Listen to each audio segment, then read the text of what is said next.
YouTube, what's up? So tonight I'm going to be doing a teardown of my 350 small block engine for my 3rd gen Camaro. A little bit of a background story on this engine. I bought it with this car, which I paid 800 bucks for. It's a 92 Camaro Rally Sport. It originally came with the fuel injected V6, but it caught on fire. The old owner did a small block swap in it and just did a half-assed job and didn't really complete it. And when I got the engine, a push rod was pushed through a rocker arm. And when I dug a little bit deeper, I tore it apart, and the camshaft, half the lobes are flat on it. As you can see right there, there's no lobe. And it had a flat tappet cam in it. And as you can see, the lifters were all domed out. So what I did is I stuck a high lift cam in it, a comp thumper series cam, and a full roller valve train with hydraulic roller lifters and roller rockers. And I stuck it back in this car, ran about 3 gas tanks through it, and then when I started it up at work, it sounded like rocks were shooting out of the exhaust. So I shut it off, and then the engine was seized. So long story short, I towed it home. It sat for a little while, then I finally pulled off the head. I saw that one of the valves was hit by the top of the piston, and it got chomped up in the cylinder.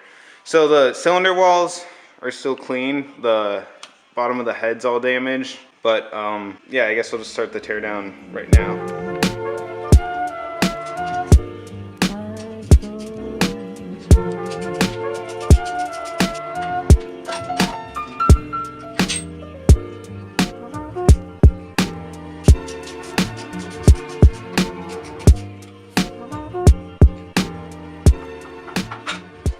Alright, so that wasn't too much trouble because I've already torn into this a little bit. Next I'm going to take out the manifold. There's just a few bolts on the corner that I used just so I could hoist it out. I believe it was a head right here that was damaged. I'm going to go on and pull this one first and show you guys what the top of the piston looks like and the bottom of the head.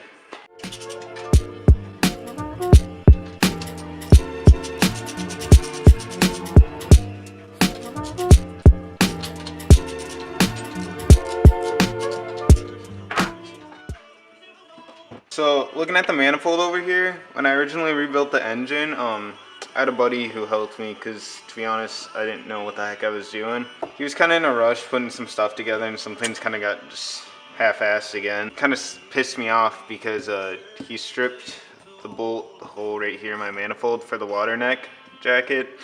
To get enough threads on it, I had to go up 2 bolt sizes to stop it from leaking. But before I put the motor back together completely, I have a buddy who has an aluminum welder. I plan on refilling it and then drilling it out and tapping it back this size.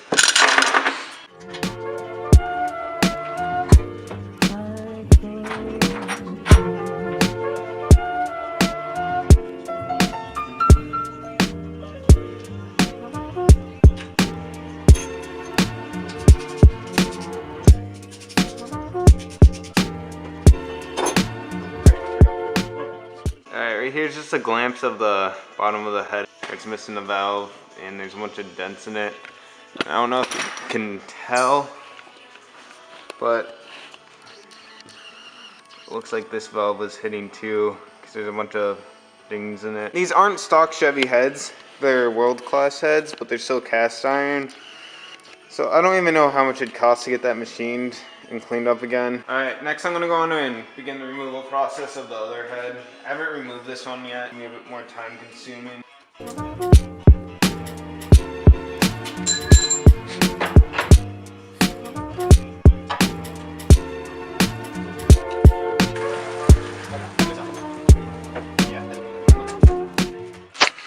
I went on and got the other head removed. Antifreeze that's in the cylinder walls. It's not from a bad head gasket, that's just from when I was removing it. The antifreeze that came out of the head ended up in there. Yeah, anyways, I'm gonna flip over the engine and pull the oil pan on it. Because one mistake that I made is while installing it, I don't even think there's a gasket up there right now, but I used the wrong gasket on the front. I found out that there's two different gaskets that the gasket kit supplied me with, and one is for a certain generation of box and one is for the other, and I used the wrong one. which caused me to have continuous oil leaks out of the front there. So I'm gonna go on and pull the oil pan, and you can take a look at the mains.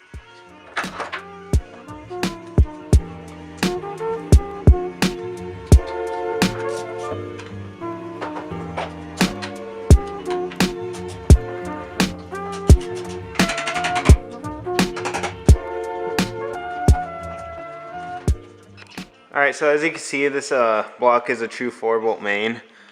And one thing that's nice is that he already welded the oil pump. Those have a tendency to strip and come out, and then you'll lose oil pressure and seize your engine. I'm going to go on and call it a night. I made a pretty big mess and I got a lot to clean up. If you made it this far in the video, please drop a like.